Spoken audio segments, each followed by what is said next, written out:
basahi mulut kita, basahi bibir kita dengan baca salawat kepada Nabi Muhammad sallallahu alaihi wasallam. Salawat yang kita baca kepada baginda Nabi, pokoknya wahman sudah pasti akan diterima oleh Allah Subhanahu.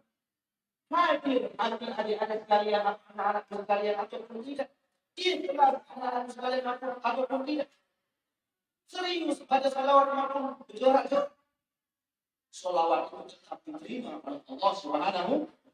Ini amalan yang sudah tentu diterima oleh Allah Subhanahu wa taala.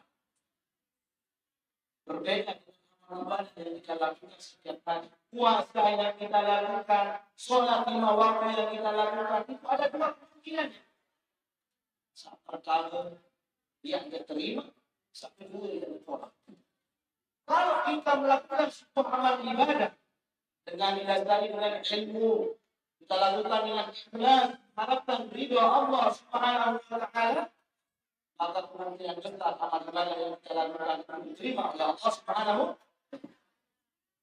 Akan tetapi kalau kita tidak melakukannya dengan ilmu, rukun-rukun yang kita tinggalkan, syarat-syarat wajib yang kita tidak lakukan, hanya ikut-ikutan saja, ikhlas pun tidak, maka kemungkinan besar amal ibadah yang kita lakukan itu akan ditolak oleh Allah Subhanahu wa taala. Illa sholata 'ala Nabi Muhammad, kecuali membaca sholawat pada baginda Nabi Muhammad sallallahu alaihi wasallam, sudah pasti akan diterima oleh Allah. Oleh sebab itu istiqomahkan diri kita setiap harinya untuk membaca sholawat. Anak-anak sekalian, para hadirin wal hadirat yang dirahmati oleh Allah Subhanahu wa taala. Alhamdulillah, Allah Subhanahu wa taala masih memberikan kita kesempatan untuk bertemu dengan bulan suci Ramadan. Bulan yang penuh dengan keberkahan. Hari ini kita sudah memasuki hari yang ke-11. Kita sudah memasuki fase yang kedua daripada bulan suci Ramadan. Yang pertama disebutkan bahwa fase Ramadan. Yang kedua adalah maghfirah. Yang ketiga adalah itu minan pembebasan daripada api neraka. Adapun tema kita pada pagi hari ini pagi yang penuh dengan keberkahan adalah fadilah daripada salat tarawih dan qiyamul lail. Salat tarawih, anak-anak sekalian, adalah bagian daripada qiyamul lail. Qiyamul lail artinya menghidupkan malam. Dengan apa kita menghidupkan malam? Kalau di bulan suci Ramadan, salah satunya adalah dengan salat tarawih. Disebutkan dalam hadis baginda Nabi Muhammad sallallahu alaihi wasallam, "Man qama Ramadan manan wa ihtisaban, ghufira lahu ma taqaddama min dhanbi." Dalam hadis lain, "Man shoma." Karena bahasa kita dan lain yang kita bahas dalam hadis mengatakan man qoma. Apa arti man qoma? Qoma kalau kita artikan secara berkata ayat pada apa arti qoma? Qoma itu artinya apa? Kait lah. Tapi dalam hadis maknanya adalah man qoma Ramadan, barang siapa yang menghidupkan Ramadan lebih di waktu malam, imanan ihtisab, dan melanjutkan keimanan dan mengharapkan ridho Allah Subhanahu wa taala. Maka mengajar dasar makna daripada iman dan adalah keyakinan kita terhadap kewajiban puasa. Orang yakin kita terhadap wajibnya puasa yang kita lakukan. Orang yang menghidupkan malam hari di bulan suci Ramadan dengan melandaskan keimanan, yakin terhadap kewajiban daripada bulan suci Ramadan itu yang dilakukan dengan ikhlas mata-mata mengharapkan ridho Allah Subhanahu wa taala, maka apa yang akan dia dapatkan? Ghufira lahu ma taqaddama. Allah Subhanahu wa taala gugurkan, hapuskan dosanya. Dari sejak dia balik sampai dia mendirikan sholat tarawih. Banyak dosa yang dilakukan anak sekali. Ada yang berdosa di sini. Semuanya lakukan dan kita melakukan sholat malam, sholat tarawih, dosa-dosa tanpa kita balik sampai kita mendirikan apa? Sholat tarawih. Nah, ini keutamaan yang sangat luar biasa di malam bulan suci Ramadan. Sholat tarawih ini dampaknya sangat kita akan mendapatkan ampunan daripada Allah Subhanahu wa taala. Akan tetapi anak-anak sekalian, kapan kita akan mendapatkan ampunan Allah Subhanahu wa taala dengan tarawih yang kita lakukan? Kalau kita melakukan suatu keutamaan ibadah ini dengan iman, dengan mengharapkan ridha Allah Subhanahu wa taala, baru kita mendapatkan ampunan. Kalau kita melakukannya dengan sekedar-sekedarnya saja, banyak kita lihat sekarang. Dan surat tarawih. Allah. Akankah dia akan mendapatkan ampunan Allah Subhanahu wa taala? Tidak. Kepada Allah Subhanahu wa taala. Tidak akan mendapatkan ampunan Allah Subhanahu wa taala ketika kita melakukan ibadah salat tarawih dengan ilmu dan ikhlas mata-mata mengharapkan kepada Allah Subhanahu wa taala. Sebab itu perlu bagi kita anak-anak sekalian untuk menjaga diri kita dengan itu. Apapun yang kita lakukan, apapun ibadah yang kita lakukan, sebelumnya siapkan diri kita. Di bulan Ramadan, harusnya kita menyiapkan diri kita 2 bulan sebelum 18 Ramadan.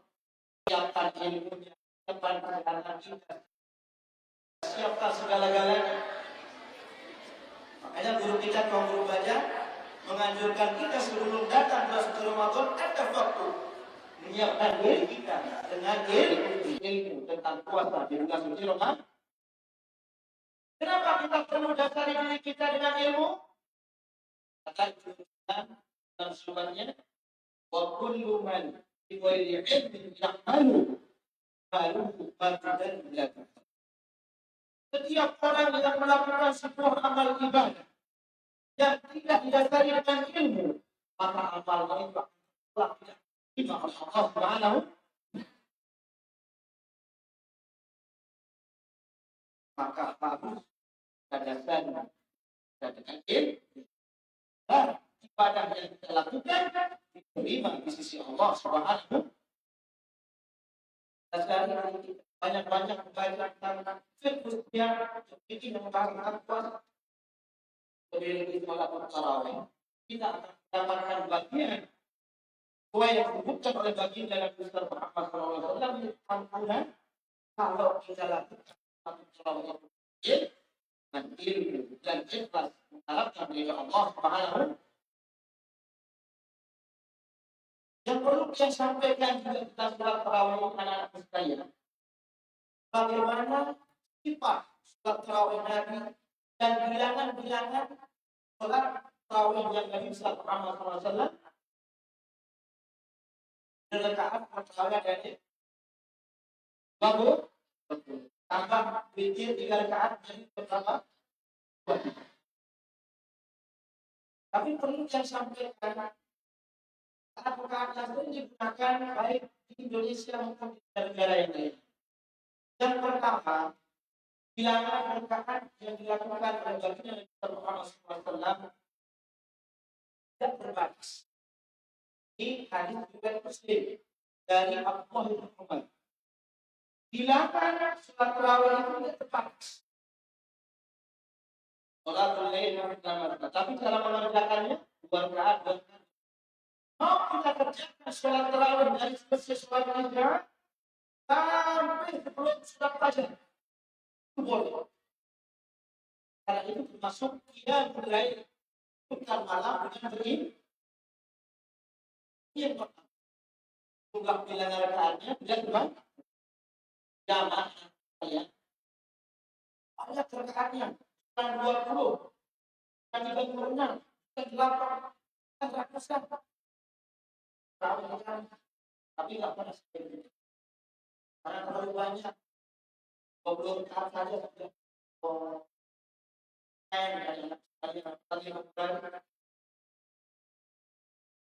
Tadi ratusan. Ya Allah.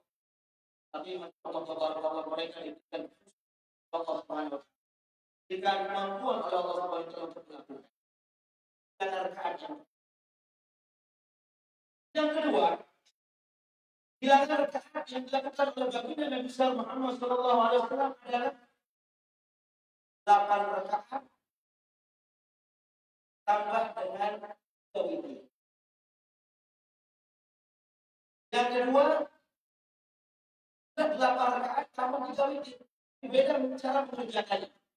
Yang kedua, jangan dengan 2 rakaat, 2 rakaat, 2 rakaat, 2 rakaat, 2 rakaat, 1 rakaat.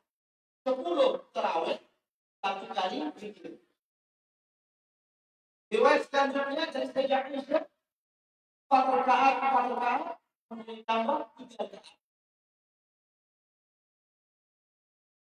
Akan tetapi yang 8 rakaat dilaksanakan oleh Muhammad SAW ayatnya panjang sampai ada sahabat bernama Zainab al-Yamani bin Ka'ab yang Abdullah penasaran bagaimana sifat tarawih bagi Nabi Muhammad SAW. Jadi ila Aisyah datang kepada istri beliau Nabi Muhammad SAW yang bertanyalah akan dia. Wahai Aisyah, bagaimana sifat salat tarawih bagi Nabi Muhammad SAW? Apa jawaban Sayyidah Aisyah? La tas'al musliminna wa la tas'al inna. Jangan bertanya tentang Nabi SAW. Jangan juga bertanya tentang bagaimana bagusnya diada salat bagi Nabi Muhammad sallallahu alaihi wasallam. Tema yang ini antara tidak salat Nabi. Makanya Muslimah salat di belakang Nabi. Suatu malam. Ketika beliau salat di belakang Nabi, apa kesaksian Muslimah dengan beliau bersaksi, Wallahi abadi. Tidak ada sholat yang paling nikmat melainkan sholat di belakang baginda Nabi Muhammad sallallahu alaihi wasallam. Sholat yang paling nikmat adalah sholat di belakang baginda Nabi Muhammad sallallahu alaihi wasallam. Ketika beliau sampai pada ayat bahas tentang surga, berhenti sejenak yang berdoa harap kepada Allah Subhanahu wa taala supaya bisa dimasukkan dalam surga. Beliau sampai pada ayat membahas tentang neraka, beliau menangis dan memohon perlindungan kepada Allah Subhanahu wa taala supaya dijauhkan dari sampai musibah yang tidak sadar bahwa ayat yang dibaca oleh Allah Subhanahu wa taala harus dalam satu. Bila ada yang tak perlu taat, status satu menit setelah di belakangnya kita kasar. Waktu yang begitu lama kasar. Sedikit. Bahkan karena dalam mengatakan ibadah kepada Allah Subhanahu. Lagi itu masuk. Penasaran juga anak sekali bagaimana sifat daripada sholat bagi Nabi Muhammad. Dia sholat di belakangnya. Apa prestasi? Kesaksian Muslimah Yaman. Wallahi tidak ada sholat yang paling nikmat melainkan sholat di belakang Nabi Muhammad sallallahu alaihi wasallam. Kata beliau, ya Nabi sampai pada 100 saya kira beliau bakal rujuk. Tetapi beliau melanjutkan selesai sholat surat Al-Baqarah. Al-Baqarah bagian dan kita tahu, tapi dilanjutkan sampai surah Nisa baru beliau berangkat Rasulullah SAW baca 5 juz 4 dalam 1 rakaat. Ada yang satu ya? Kira-kira kita praktikkan malam ini. Baca 5 juz 4 rakaat.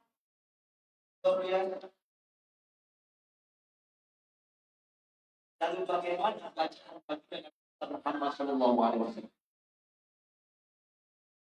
Ceritakan oleh Sayyidina sahabat saya, bacaan beliau luar biasa.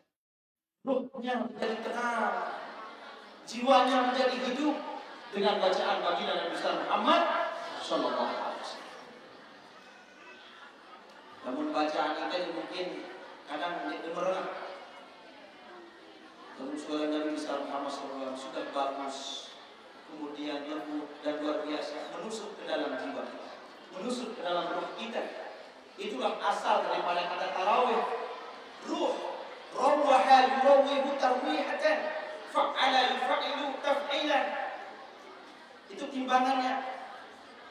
Ruh, akar kata daripada kata tarawih. Tarawih itu bentuk jamak daripada kata tarwihatan. Rawaha yurawihu tarwihatan. Apa artinya? Ketenangan. Kenapa dia menggunakan jamak tarawih? Karena yang kita lakukan sholat tarawih itu bukan 2 rakaat atau 1 rakaat, tapi bisa 8 rakaat, bisa 20 rakaat, bahkan ada yang juga mengatakan 36 rakaat.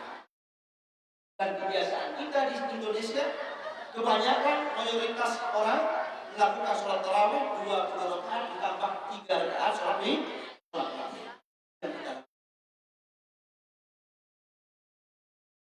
Anak-anak sekalian dirahmati oleh Allah Subhanahu wa taala.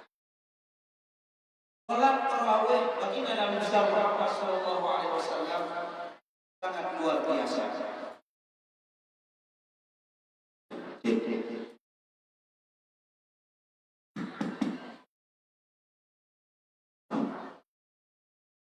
Salat tarawih baginda Nabi Muhammad sallallahu alaihi wasallam sangat luar biasa.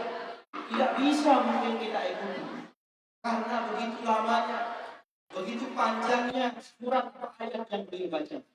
Itulah Umar bin Khattab berinisiatif dengan kejelisannya untuk mengumpulkan semua para sahabat untuk melakukan sholat tarawih dengan cara berjamaah.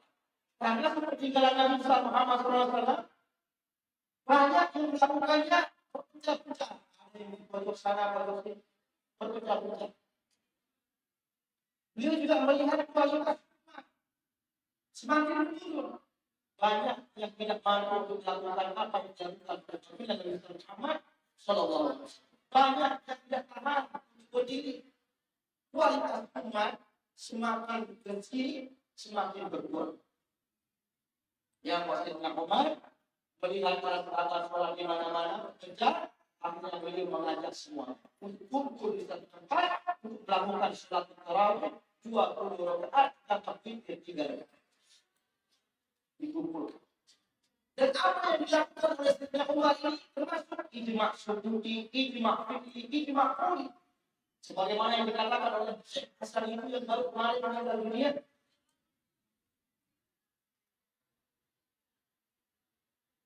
Beliau meninggal dunia kemarin sekali.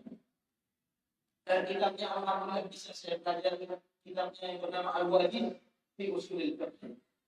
Kata beliau, apa yang dilakukan oleh Sayyidina Umar itu adalah ijma' subuti, ijma' qawli, ijma' fiqh. Apa arti ijma' subuti?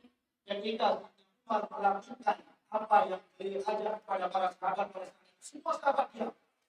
Padahal di situ ada sahabat yang sangat luar biasa, sahabat yang besar. Orang yang dijanjikan 10 sahabat itu masuk surga.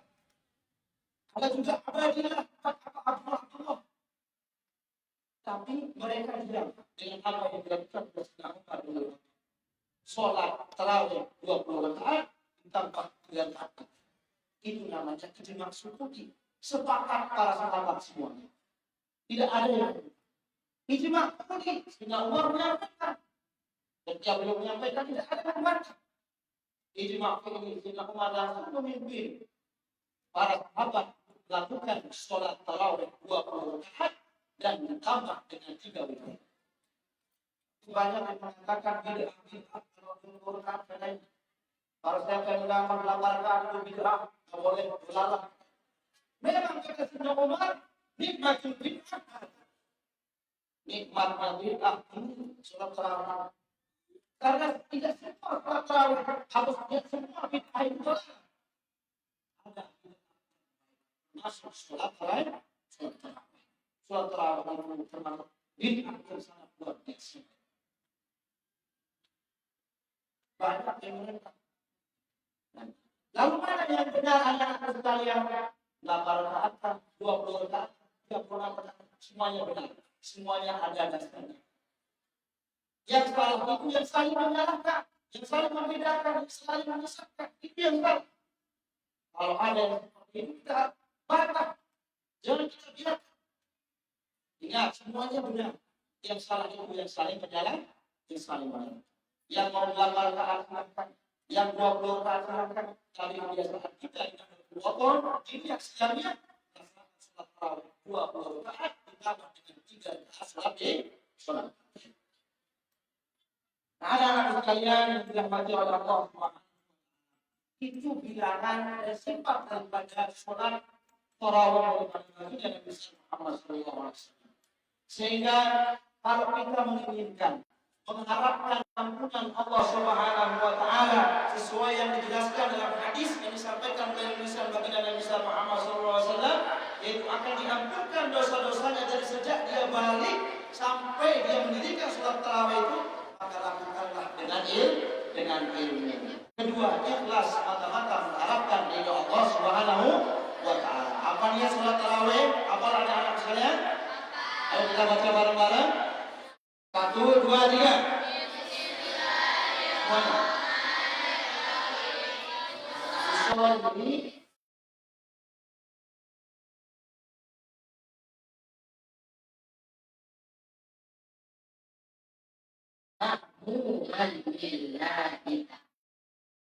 Nah, supaya sholat tarawih tidak diterima, perlu kita tahu bahwa saya akan lepaskan. At-talaffuzu bin-niyati sunnah. Melafazkan niat. Kalau sekedar kita melafazkan niat, kita Allahu Akbar. Kenapa? Melafazkan usul. Mana yang wajib? Itu yang ada dalam mahallul niat al-qalb.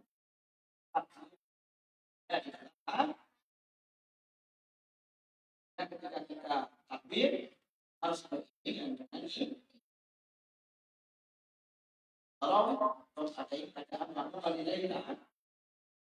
Seperti itu insyaallah salat tarawih iman dan kita akan berpotensi besar dapatkan Allah Subhanahu wa taala. Kalau salat tarawih kalian harap akan dibanyak dan ampunan Allah Subhanahu. Orang yang melakukan salat tarawih, orang-orang yang rindu pada ampunan Allah Subhanahu. Termasuk daripada dia mulai juga dengan salat. Kalau salat tahajud itu wasilah sebagai seorang hamba untuk mengungkapkan ridwannya kepada Allah Subhanahu. Makanya kalau kita berdoa di waktu sholat tahajud, anak-anak sekalian sekarang banyak anak yang sampai pada kesalahan. Jangan belajar. Anak-anak sekalian banyak yang tidak ada harapan. Maka waktu-waktu ini kepada Allah Subhanahu dan supaya jadi orang sukses, dan supaya semua cita-citanya dikabulkan oleh Allah Subhanahu. Ada yang menjadi dokter, ada yang menjadi apa suster juga dengan sepertinya saja. Ada yang menjadi apa lagi tuan, ada yang menjadi arsitektur dan lain sebagainya. Banyak cita-cita kalian. Maka waktu-waktu ini kesempatan bagi anak-anak sekalian dan kepada Allah Subhanahu. Lebih-lebih di sholat. Turut hati itu. Dan curhat di HP. Dan uangnya buat story, buat saya. Atau kalau misalkan pernah diberikan uang belanja ke orang tuanya, kalau beli dengan doa dan sebagainya. Jangan pernah bilang orang tua. Ada orang. Nah, tempat kita curhat supaya curhatan kita itu ada manfaat. Harus dijawab oleh Allah Subhanahu Wa Taala ketika sholat. Curhat, ya Allah. Ya Allah, hamba lagi banyak keinginan dan harapan yang tidak maka waktu itu jarang meleset apa yang disampaikan kepada Allah Subhanahu pasti akan dikabulkan oleh Allah Subhanahu wa Ta'ala. Maka istiqomahkan nasihat untuk diri saya sendiri, semoga kita semua istiqomah dalam melaksanakan qiyamul lail atau menghidupkan malam bulan suci Ramadan dengan memperbanyak ibadah, dengan sholat tarawih, dengan sholat tahajud, dan banyak-banyak membaca Al-Quran. Usahakan di bulan suci Ramadan itu khotam satu kali atau dua kali, atau minimal satu kali. Satu hari bulan suci Ramadan 1 juz, terus sampai hari 30. Dengan seperti itu insya Allah akan mempermudahkan kita untuk bisa khotam membaca Al-Quran. Nah, mungkin ini yang bisa yang sampaikan anak-anakku sekalian. Selanjutnya silahkan yang mau bertanya seputar fadilah daripada sholat tarawih dan qiyamul lail atau pertanyaan-pertanyaan yang lainnya.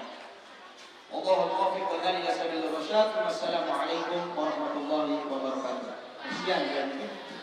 Dapat dipanasan.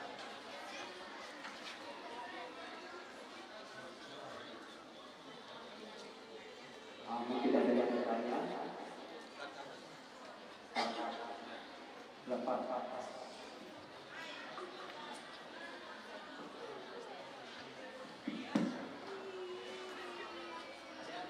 Ada yang bertanya?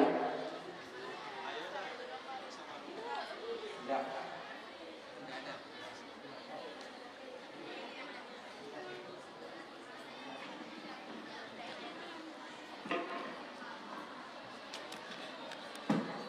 Bismillahirrahmanirrahim. Assalamualaikum warahmatullahi wabarakatuh. Terima kasih kepada Tuan Guru atas ceramahnya. Masya Allah, subhanallah, luar biasa yang kita dapatkan.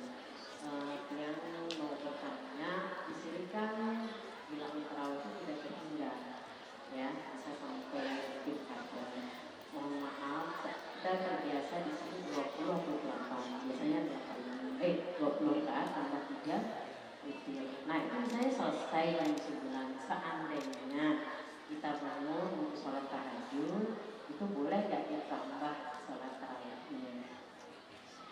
Enggak, maksudnya apakah boleh ada sambungan tarawih dulu kah? Tarawih dulu, terus sudah tarawih, terus kita tidur, bangun mungkin jam 4 lah, ada setengah jam, mungkin ada 8, kita tambah, terus ditambah dengan tahajud dan zikir. Apakah boleh seperti itu? Terima kasih. Assalamualaikum warahmatullahi wabarakatuh. Waalaikumsalam warahmatullahi wabarakatuh. Pertanyaan pertama, apakah boleh untuk menambah sholat tarawih? Dia sudah melakukan sholat tarawih, sholat witir, kemudian tidur, dan dia mau menambah sholat tarawih lagi, dibolehkan.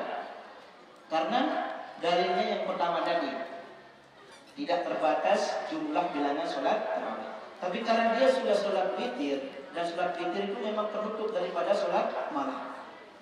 Itu juga banyak mengatakan tidak boleh melanjutkan sholat tahajud karena sudah ditutup dengan sholat witir. Tidak apa-apa. Sholat witir ikut di masjid, kemudian pas pulang, kemudian tidur mau sholat tahajud. Mau menambah tarawih, tambah tarawih lagi boleh. Karena bilangan tarawih itu tidak terbatas. Boleh Ustaz Zakin? Boleh. Tidak terbatas. Wallahu a'lam bishawab. Mungkin tambahan kaitannya dengan masalah lapas dengan sholat witir. Ada kan witir itu kan 1 rakaat, sementara kita tuh witir 3 rakaat. Nah untuk yang 2 rakaat ini ada yang kita dengar usolli sunat syafa'i ma'al witri atau usolli sunat witri rakaat ini bagaimana ini mungkin banyak yang saya masih belum. Pertanyaan yang kedua tentang sholat witir. Al-witru artinya ganjil, berarti dilakukan dengan ganjil. Nah, tapi diajarkan oleh Sayyidina Umar tadi 2 rakaat kemudian 1 rakaat. Boleh juga kita lakukan sekaligus 3 rakaat satu salat. Nah, bagaimana niatnya? Niatnya kalau yang kita lakukan 2 rakaat itu usolli sunnatan minal witri rakaataini surat makmum lillahi ta'ala. Usolli sunnatan minal witri rakaataini makmum lillahi. Jadi kalau yang 2 rakaat. Kalau yang 1 rakaat usolli sunnatan minal witri rakaatan makmum lillahi ta'ala. Kira-kira seperti itu Ustaz ya. Boleh kita lakukan 3 rakaat sekaligus 1 salam, boleh juga 2 rakaat kemudian 1 rakaat. Itu niat daripada sholat witir yang 2 rakaat maupun yang 1 rakaat. Allah a'lam. Ada pertanyaan lagi?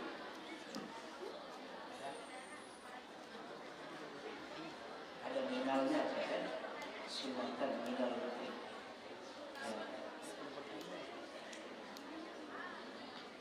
Nggak ada.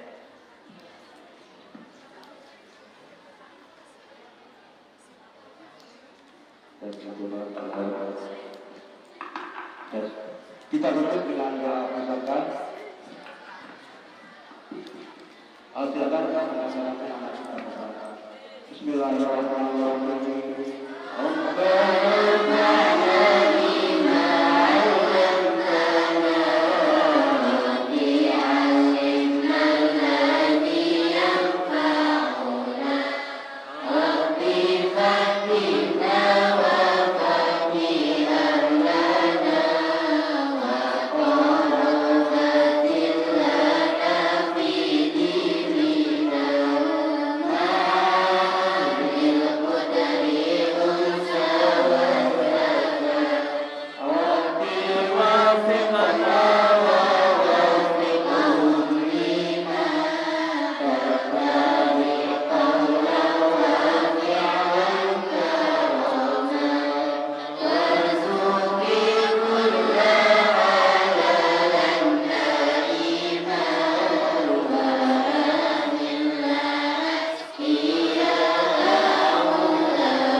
Assalamualaikum warahmatullahi wabarakatuh.